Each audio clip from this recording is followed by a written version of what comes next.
एक घने और हरे भरे जंगल में, जहाँ फूलों की खुशबू हर सौ फैली थी, एक बहुत ही मेहनती मोरनी रहती थी।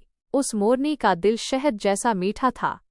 वो सारा दिन मेहनत करती, फूल फूल जाती और मीठा शहद जमा करती ताकि अपने बच्चों का पेट भर सके। एक दोपहर, जब सूरज अपनी पूरी आबोताब से चमक रहा था, एक नन्हा सा कबूतर का बच्चा उड़ता हुआ वहां आया। वो बेचारा भूख और प्यास से निढाल था और उसकी आंखों में आंसू थे। वो एक टहनी पर बैठकर रोने लगा। मोरनी ने जब उस नन्ही सी जान को रोते देखा तो उसका दिल भर आया। इसने बड़े प्यार से पुकारा, अरे नन्हे मियाँ, रोते क्यों हो? आओ मेरे पास, देखो मैंने कितना मीठा शहद जमा किया है, उसे खाओ और अपनी भूख मिटाओ। कपूत ने जी भरकर शहद खाया।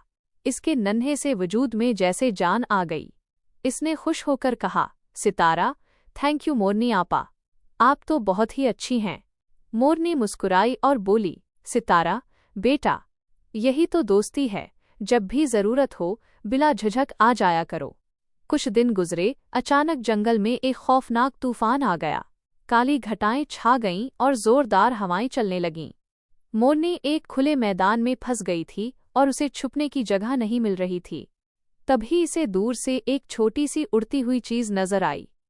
वो वही छोटा कपूत था। वो अपने साथ एक छोटी सी छतरी, शायद किसी बड़े पत्ते की बनी हुई, लेकर आया था ताकि अपनी दोस्त मोरनी को तूफान की सख्ती से बचा सके। इस नन्हे से परिंदे ने अपनी हिम्मत से मोरनी को सहारा दिया। जब तूफान थमा तो मोरनी की आंखों में खुशी के आंसू थे।